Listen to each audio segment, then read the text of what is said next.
Welcome to Theatre Talk. I'm Ed Shopes. Co-host Ann McBride and I are here the first and third Fridays of every month to tell you about what's happening in the mid-Willamette Valley theater world. Hello, Ann. Hi, Ed, and welcome, theater lovers.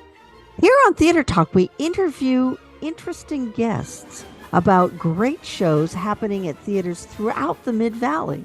Who are we talking with today, Ed? Joining us first on this episode of KMUZ Theatre Talk is Robin Pederson, who's directing 9 to 5 the musical at Gallery Theatre.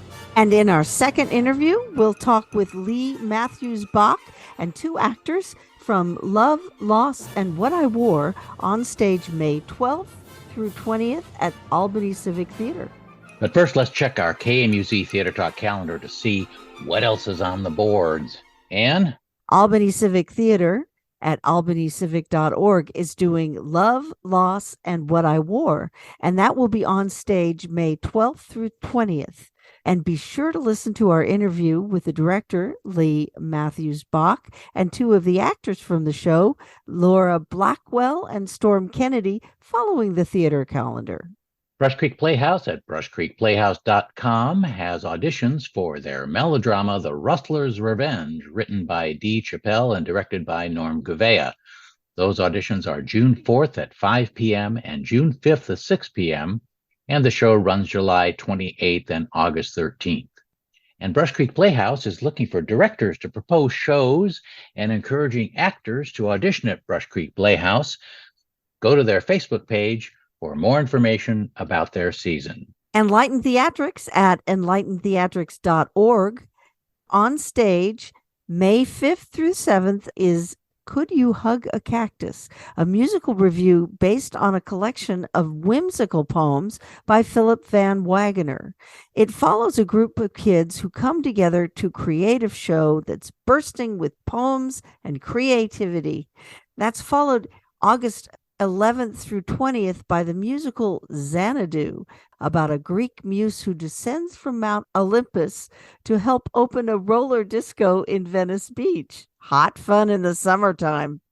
Gallery Theatre at gallerytheatre.org has 9 to 5 the musical with music and lyrics by Dolly Parton. It's on stage at Gallery Theatre through May 28th. We'll interview director Robin Pederson later in our program.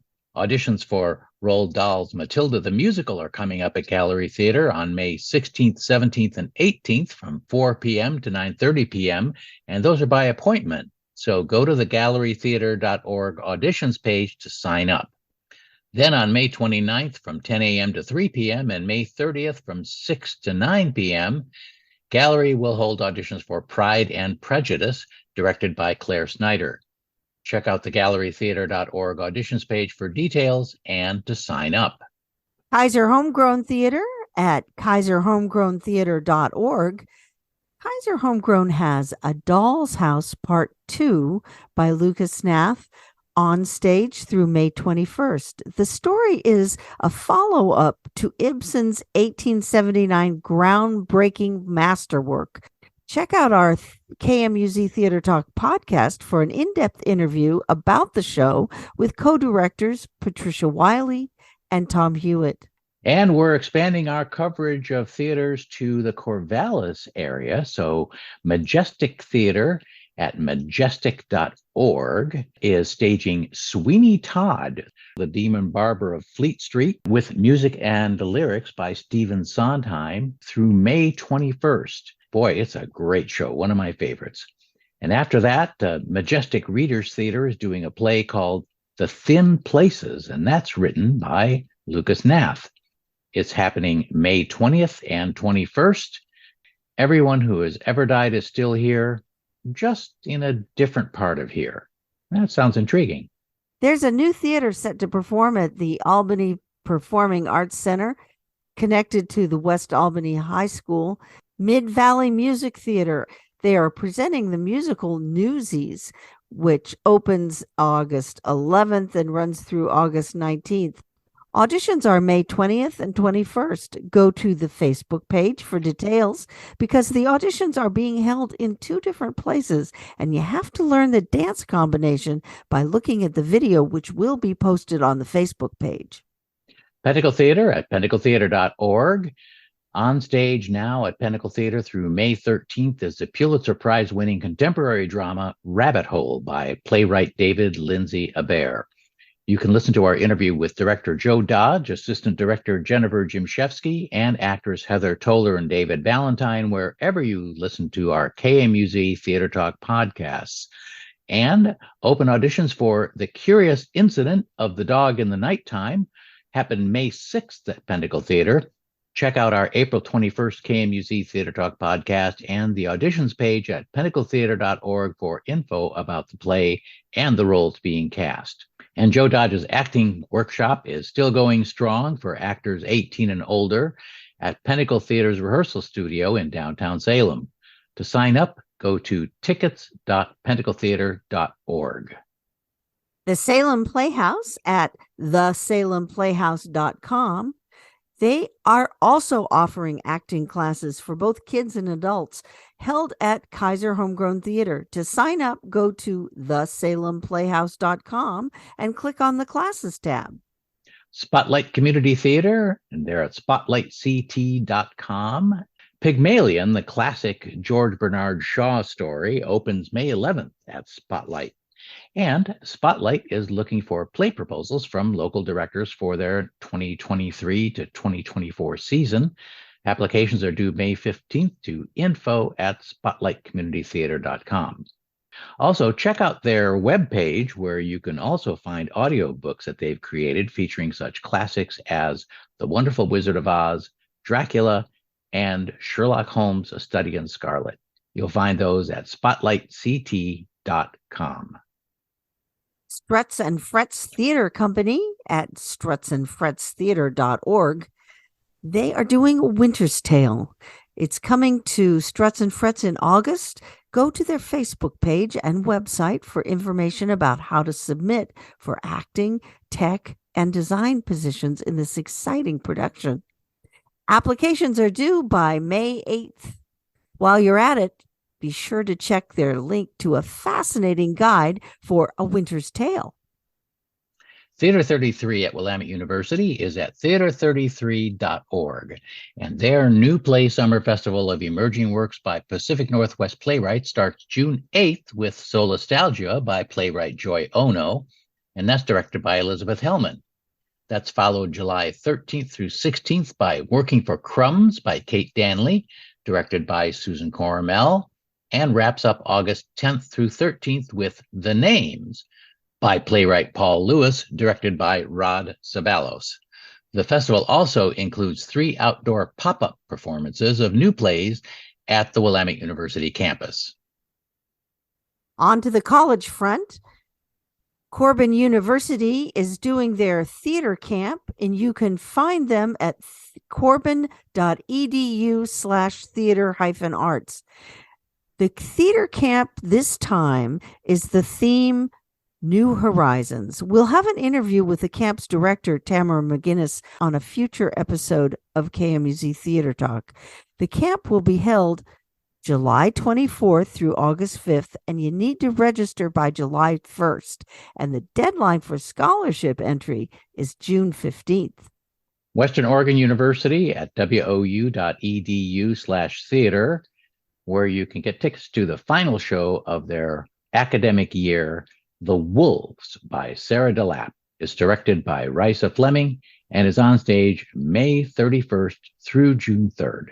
Willamette University at wutheater.com.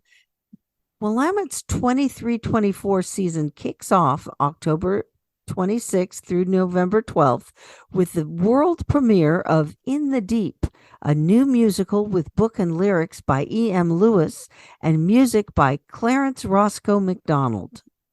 At the high schools, McKay High School is on Facebook at McKay Thespians, and they're doing the Calamityville Terror, and that'll be on stage at McKay May 19th through 27th.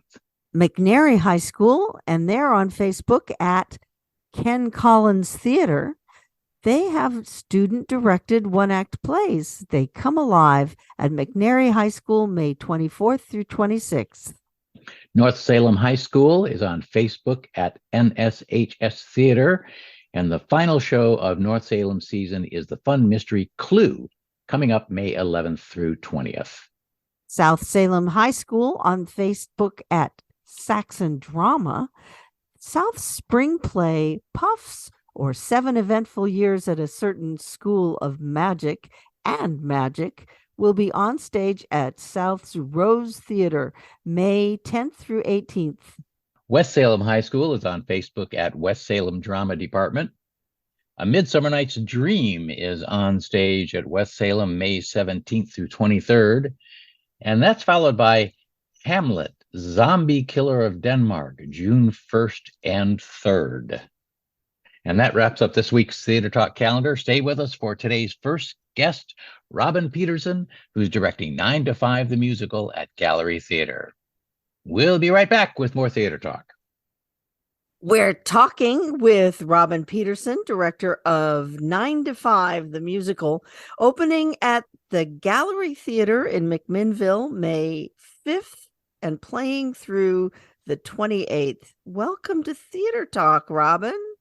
Well, thank you so much, and thanks for having me. Robin, 9 to 5 the musical is based on the film, features the music of Dolly Parton. What brought you to this story at this point in time? Back up a few years, my husband and I were directing Man of La Mancha at the Gallery. We've directed, 5 or 6 shows at the Gallery. And then March 13th, 2020, the world stopped in McMinnville, and our set was built and our cast was amazing. And the set sat on the stage as a like a ghost town for more than a year. Anyway, finally, it was like, what? La Mancha, the energy for La Mancha is gone. They wanted us to still direct a show. And so our daughter and son-in-law are professional actors and said, you guys should do 9 to 5. And I lit up because Dolly Parton has always been one of my role models. And so we checked, and I love the movie. So we checked out the music, loved it. The gallery board accepted our proposal. And then here we are in 2023 getting to direct 9 to 5, the musical. And the music is so much fun. She, of course, stayed so true to the movie plot and characters, but added just wonderful music throughout it. Well, this film originally was screened in 1980, and it was a really big hit. Yes. Does the stage musical differ from the film version? Because the stage musical was developed some years later. Yeah, the stage musical was developed. It was the first read through was in 2007, and then it was staged in LA in 2008 and went to Broadway in 2009. Dolly stayed very, very true to the script of the movie. Simplifying certain scenes so that she could insert music. The easiest example is the fantasy sequence where the 3 women are fantasizing how they could kill Mr. Hart. Each one of their fantasies is, of course, a song and a dance. So, it's delightful. And the music is so varied. There are tight jazz chords in One of the Boys. There's country, of course, in Cowgirl, and there's Broadway, and there's everything in between. It's just such a well-rounded score that it's very, very exciting. But she did stay very true. So if people loved that movie, which I know a lot of people did, they'll love it because they can just the storyline is exactly the same. And it's kind of sugar-coated, but it's got a really good message. Oh boy, that's another reason why I love this musical. And it's about 3 strong women making a difference in a man's world. And it's staged in 1979. And of course, bad guy, Mr. Hart, is, sexual harassment is a big part of the staging and the story. And as I studied the score and rehearsed the score and worked with my great actors, I'm really thankful for the women that stepped out in the 70s and said, we can do this, started breaking through the glass ceiling. But the flip side is that 40 years later, there's still a long way to go for women and right. people of color, the whole thing. We still have a long way to go. This is still happening. So that makes me kind of sad. But it's very good to be doing the musical with this message. Yeah. It's in a way that many people can accept the message, even though Yeah. the normally, if they read it in the paper, they would not accept the message. So I think that's wonderful that you're doing it. It's a step for women that you're doing it. Absolutely. It's, I grew up in that time. And Me too. I'm a choral director. I just retired from 40 years of teaching in the public schools. And when I was studying, I would go to classes and workshops, and I'd be the only woman in the room. Just being a choral conductor wasn't a thing for women in the 70s. So I kind of lived it. Yeah. Though I grew up in a house with four girls, 4 sisters, and we were taught we can do whatever we want. We get whatever we drive for, our goals. So I feel lucky to have done the career that I did. And yet I've always felt empowering women was part of my calling. Well, you definitely picked the right musical to empower women. That is wonderful. Tell me about the cast members. My 3 leads in the trio are just fantastic. Elise Willis is playing Violet, and she's so strong. She just takes that stage, and that's what Violet needs to do. Marcy Earhart is Dolly, and she's doing a beautiful job creating that Southern accent and all that fun energy. She's just terrific. And then Tegan Johnson is a fellow music teacher in town that is playing the part of Judy. Mr. Hart is a good friend of mine from the high school. He's the art teacher at the high school. His name is Dan Willis, and he is, he's just wonderful. Yeah, that's that part.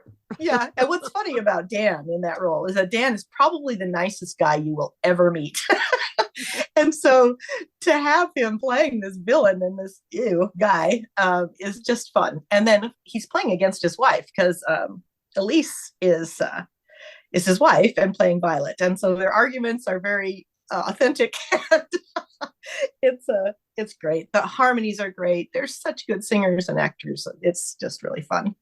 My favorite part in the musical is the song that I don't know if she's the secretary. She's in love with you're talking about Roz. Yeah. Roz is Hart's only fan in the cast, and she's in love with him. Yes, she sings Heart to Heart, and she's fantastic as well. Our actress Ellie that is playing that role is really fantastic too. The cast is so strong. Ellie Knoll is a really fantastic actor, and I'm so glad that she's going to have that Act 2 opener, which is a showstopper of a number. That is just so great. And it was when I was in the show, it's like every night that was the number that I waited for.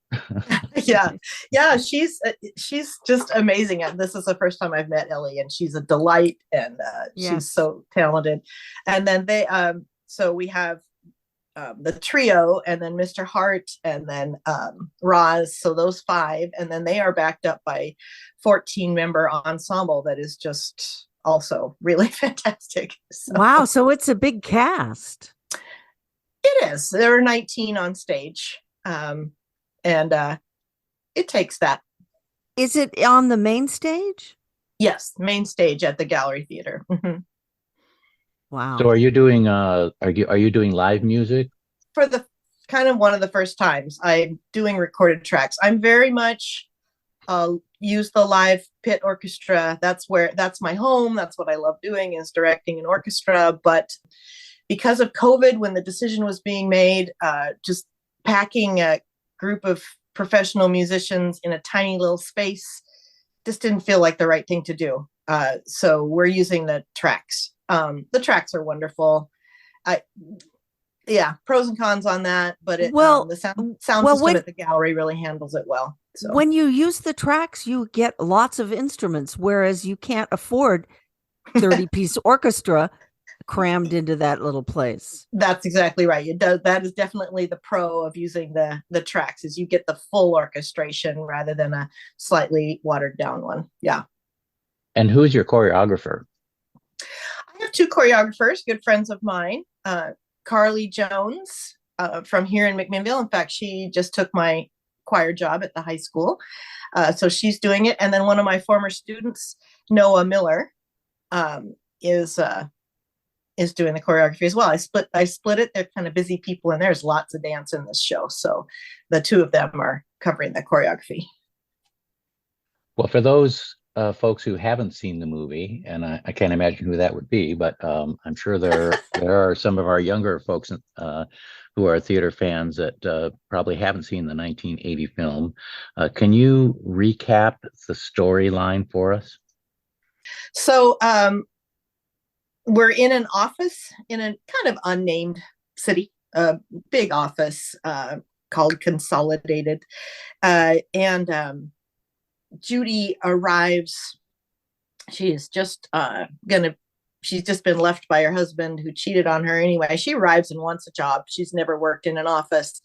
And then Violet and Dora Lee take her under their wing, as does the rest of the cast.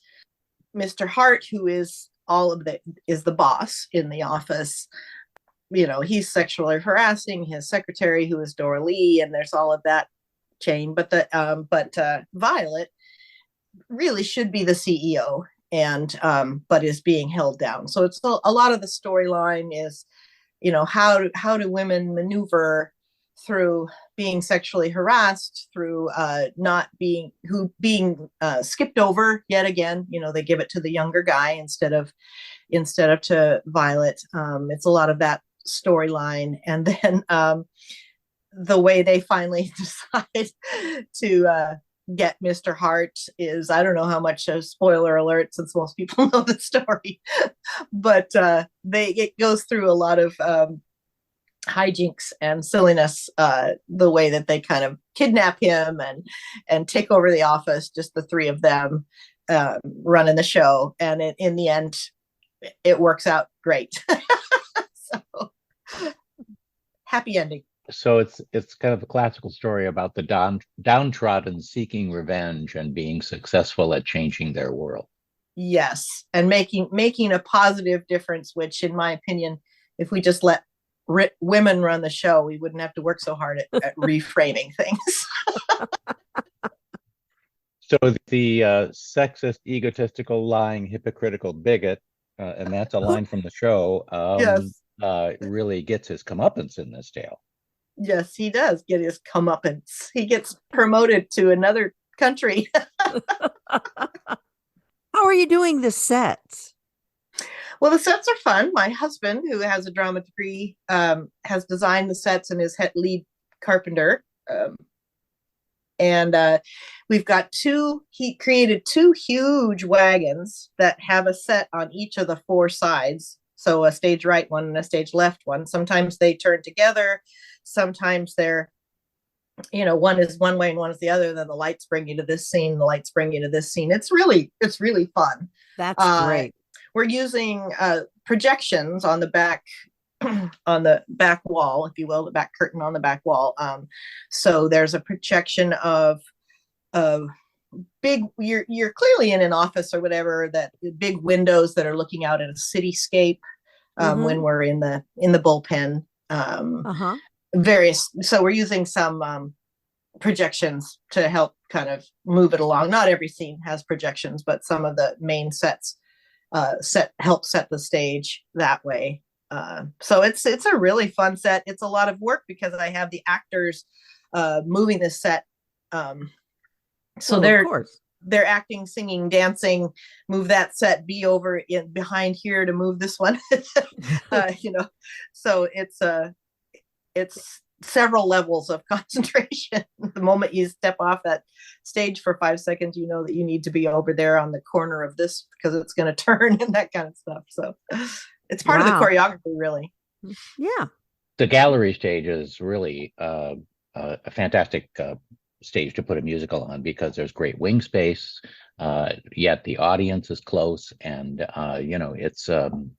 it's really a fun stage to work on. Yeah, it is. I might disagree with you about stage left having a lot of wing space. It's pretty small over there, but but we're making it work. We're figuring out where to roll the desks off to and all of that fun stuff. Well, it's quite a heavy set, and you have to find a place for some of it. Yeah. The desks are all, of course, on wheels, and they kind of get danced in and in and out, and so that the office scenes all work smoothly. The maybe interestingly most challenging set is getting the ladies' room scene, but it's on the end of the stage right wagon, and then we actually wheel in a little bathroom stall, so you have a spot for Roz to appear from. That's what's complicated backstage. I was teasing that I was going to put video cameras up backstage and, do a documentary about what's happening behind there as they're trying to roll that bathroom stall on there and make it go smoothly. Every single person on that stage is working far more hours than 9 to 5. Folks, the show is 9 to 5, the musical, book by Patrick Resnick, music and lyrics by Dolly Parton. It's at the Gallery Theatre stage in McMinnville, Oregon. Go to gallerytheater.org to get tickets. The show opens May 5th, and it plays every weekend in May, every Friday and Saturday evening, and Sundays are a matinee. So there's plenty of opportunities. Take your mom, take your kids, have fun. This is a great musical for audiences of all ages. Thank you so much, Robin Pederson, the director of 9 to 5, the musical, for being with us here on Theater Talk today. Yes, thank you. Well, thank you for having me. This was a lot of fun. Up next, we talk with Leigh Matthews-Bock and 2 actors from Love, Loss, and What I Wore, on stage now at Albany Civic Theatre. Stay with us for more KMUZ Theater Talk. The production of Love, Loss, and What I Wore is opening at the Albany Civic on May 12th, and we're lucky enough to have director Leigh Matthews-Bock and actors Laura Blackwell and Storm Kennedy with us to talk about it. Welcome to Theater Talk, guys. Thank you. Thank you. Thanks so much for having us. This is one of Nora Ephraim's little jewels of a play. It's often performed, and I'm wondering, Leigh, what has attracted you to this show? That's a great question. So I found this play in 2012 and fell immediately in love with what Nora and her sister Delia had written. And the play is based off the book written by Eileen Beckerman. And it just grabbed me. It was such a unique way of telling women's stories. And the stories are really deeply personal, yet completely universal. And to be able to do that, that's pretty magical. Laura, what's unique to you about the stories in this play? What's unique is that I think everyone can find something to relate to in at least one of the stories. I mean, we have so much fun in rehearsals just performing these pieces, and every single night we're finding something else that each of us can say, oh, I totally have been there, or I get that. And I think that what's unique about it is that it's deeply personal for everyone because they can take something away from it. Storm, what is it about these stories that is special for you? For me, Ed, I was drawn to this book and play, first of all, because I lived in New York City for a time, and my best friend's mother wrote a book called Love, Loss, and What I Wore, Eileen Beckerman. Wow. And yes, so my girlfriend called me up and she said, she knew I was an actress, and she said, oh my gosh, my mom just wrote this book. And then Nora Ephron called her up, and she and her sister wanted to, produce a play, write the play. And when I heard that, I thought, and she said, maybe someday you could act in it. And when Leigh first had auditions at the Majestic Theater 10 years ago, I saw the poster and I was just blown away. I had read the book, but I had never seen the play. And that's what drew me to this play. And what keeps me coming back to this play is exactly what Leigh and Laura, they have already shared. The stories are so amazingly personal. They're not my stories, but within each one of the stories, I can find something there that I relate to. They're magical. They are absolutely magical. And I have to say, you're talking with three women that are working on this play, but men and women both relate to these stories in some way, because when we perform these pieces, we get responses from women and from men that can relate to these stories. What is the staging of this play? It's normally done on stools with everyone wearing black. Yes, it is. There's 6 bar stools and 6 music stands, and the women all get to choose what they want to wear out of their own closet. All it has to be is all black, which nobody's complained about that because we all love black.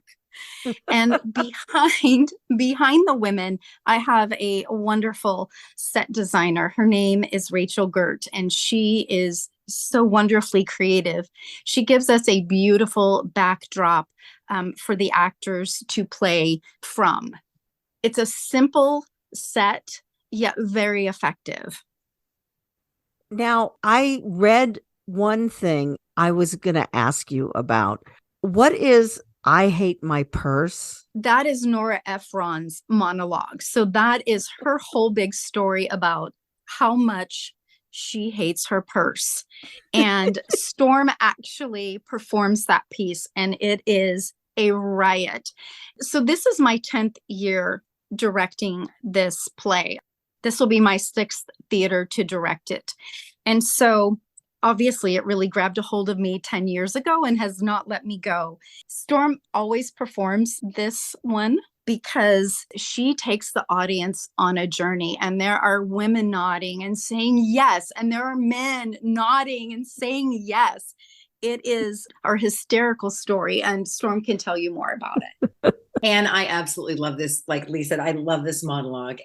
It is a journey. It's a story. I can picture the whole story, which is part of what acting is about, that you live that story. But I have lived that story with my own purse. I've seen my mother live that story. My daughter lived that story. My friends lived the story. And I'm going to sit here and look at the script. It's 3 pages long, and it is full of wonderful bits of everything we've gone through, from buying a purse, from stuffing stuff into a purse, from figuring out which purse matches what outfit, from deciding, if we're ever going to carry a purse again in our lifetime, or we have to have a very special, sweet little purse for every outfit, whatever. It's yummy. Does it involve losing things in your purse? Because I find that often. Oh, and you've hit the nail on the head there. I mean, from a morass of loose Tic Tacs, Advils, lipsticks without tops, tampons that have come loose from their wrappings, boarding passes from some long-forgotten airplane trip, blah, blah, blah, blah, blah. Said I could go on, but I don't want to ruin it for everybody. Oh, wow. Yeah. I have to tell you, as a man, I don't even go into my wife's purse anymore. I just hand it to her. Oh, and no. say, yeah. Do you have the thing that we're looking for in your purse? Because I'm not even going to go. That's like forbidden territory. That's like Aladdin's cave. There are treasures to be found, but there are also genies to be dealt with. Good for you, Ed. And these stories are completely universal. I've heard a lot of these stories over my entire lifetime from the women in my life, my grandmothers, my mom, my sister, my wife. I've heard all of these stories at one time or another on a personal level, and I think it's really terrific what the Ephrons have done to bring these stories together. Laura, tell me a little bit about the universality and the differences between some of these stories as they're told. Every story has a personal flair to it. I think every person, regardless of gender or sexual identity or anything, can hear these stories and say, oh, I get that. I feel that way about shoes. Or, oh, I remember a certain item of clothing that my mother used to wear all the time and how that made me feel. Or losing something that was precious to you, that was that perfect fitting item. And it's these beautiful, personal, detailed stories, but I think every single person can say, oh, I remember that, or Oh, that completely resonates with me because I can think of a time when I lost that or had that and what that meant to me at that time of my life. And it's a journey of reflection through all of these stories, which everyone does, regardless of it's around clothing or a person or any sort of memory. I think it's universal in that way that everyone can sit there and say, I get it. Laura, what is your favorite monologue, even if you don't do it? Oh, gosh. We always joke about that in rehearsals because we all always say, I love this one. This one's my favorite after every single one. I personally get to deliver a monologue that is named Lynn. Lynn is a very amazing woman. She's very confident with a little bit of a secret that I won't reveal here.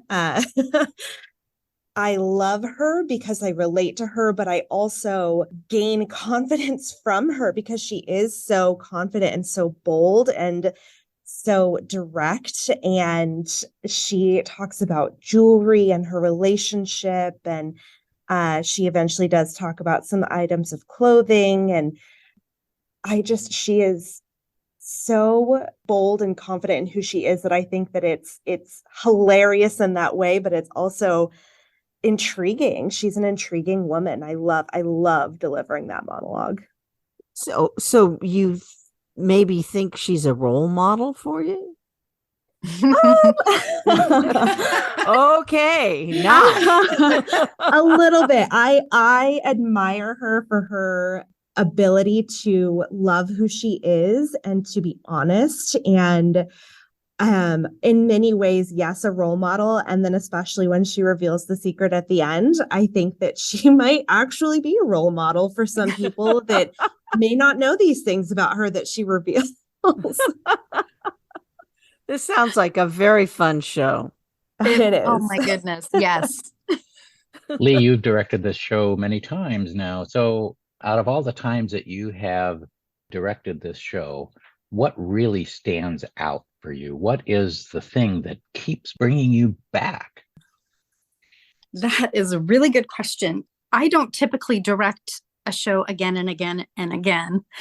That's not my MO at all. But Love Loss, just how amazing the stories are. They are funny and they make you think. And getting to hang out and be creative with 6 talented women each time has me hooked.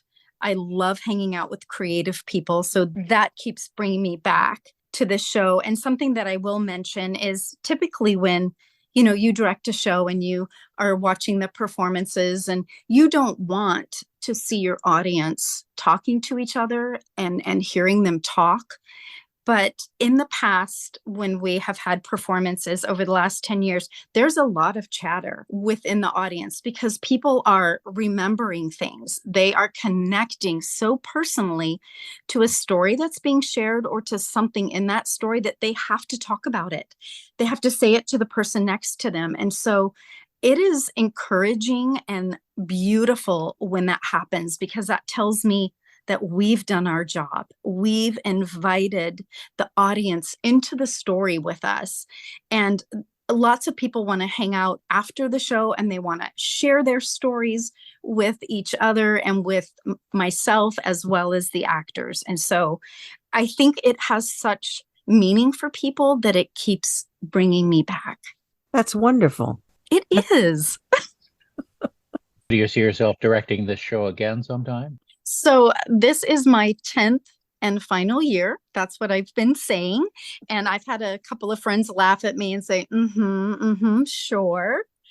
But I feel like 10 years, what an amazing gift that Nora and Delia and Eileen have given me and our audiences and the actors. And it will be time to be done. And I feel sad about that at times. And other times I feel elated because what a joy the show has brought to my life. And Storm, you have such a strong personal connection to this show. Are you going to pick up the mantle? And is this a show that you're looking to direct as well as being an actor? Ed, I love that question, but absolutely not. Leigh has shown me and taken me on such a journey with this, and she's got such a gift as a director. I've loved working with her these past 10 years, and I've learned new things about each and every role I've gotten to be a part of. I love acting. I have never dipped my toe in directing, and I can't imagine ever doing this show without Leigh. I also can't imagine saying no to this show if somebody asked me to do it again. So I'm torn. I'm like, I'm with Leigh. If she's hanging up her hat, then, I can't imagine. But if somebody came to me, I'd go, do you have a director? Because if you don't, I've got the perfect person for you. Well, here's an idea. You could direct it, Storm, and you could cast Leigh. There you go. Oh my gosh. And she is an actress as well. I don't know if you both knew that, but she's a fabulous director as well. And she's kind of gone on that journey the past few years, but she is amazing on stage. And I think that's what really helps in a show, but particularly this show, because she's been on stage. She knows, how we feel coming to rehearsal. She knows how we feel performing. She directs us in a way that helps us find the true meaning of each story, helps tell the story in a way that the audience will relate to it even better. I mean, her nuances that she has in bringing out what she sees in us for us to fulfill the person's story. And like Laura said, these stories are real stories. These are not a fabulous writer writing these stories. These are fabulous women telling these stories.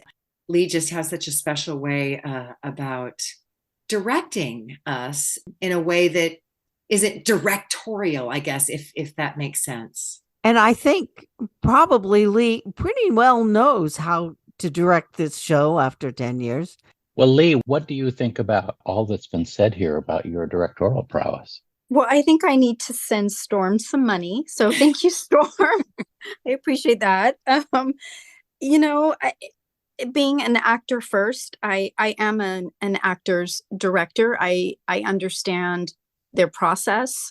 So I try to direct in a way that I want to be directed. I want to respect their process and help them. My goal is to guide them through this process and help them find all of the bits and pieces and magic that lie within these stories. And I will tell you, Anne, that I do know some nuggets in there, but each time I direct this with a different cast, they find things, they deliver things in ways that I've never seen before. And so this show continues to be different every time I do it because of the different actors. So that's been this really kind of amazing thing for me to watch. I'm like, oh, I never saw that before. Wow, you just brought something completely new that nobody else picked out. And so that's joyful for me to see that happen. The show is Love, Loss, and What I Wore. It's at Albany Civic Theatre. It's written by Nora Ephraim and Delia Ephraim and based on a story by the good friend of one of our actors, Eileen Beckerman. It's directed by Leigh Matthews-Bock, who has been here with us on Theatre Talk. It features actors Laura Blackwell and Storm Kennedy. And the performances at Albany Civic Theatre are May 12th, 13th, and 14th. And the 14th is on Mother's Day. That's a matinee. This would be a great show to take your mom to. And also the 18th, 19th, and 20th of May at Albany Civic Theatre. Go to albanycivic.org to get tickets and for information about the show. Thank you very much, Director Leigh Matthews-Bock and actors Storm Kennedy and Laura Blackwell for joining us here on Theatre Talk. Thank you so much, and we hope to see you there. Thank you. Thank you for having us. Thank you.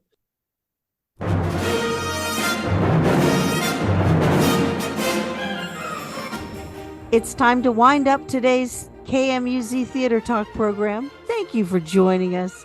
Next week at 9 a.m., you can tune into Talking About Art with Joel Zack. And KMUZ is a proud member of the Salem Theater Network. KMUZ Theatre Talk airs at 9 a.m. the first and third Friday of each month at 100.7 and 88.5 FM and on your favorite radio app or on demand at kmuz.org. And you can also listen to KMUZ Theatre Talk anytime on your laptop, mobile device, smart speaker, or in your car, wherever you get your podcasts. Ed and I will be back May 19th with a brand new KMUZ Theatre Talk program to fill you in about what's happening in the mid-Willamette Valley theater world. In the meantime, check our Theatre Talk Facebook page for news and updates about live theater in the mid-Willamette Valley. And if you haven't yet joined to support Theatre Talk and the rest of KMUZ's great community radio programs, go to kmuz.org right now and click the Contribute button at the top of the page. And thanks. Until next time, We'll see you in the front row.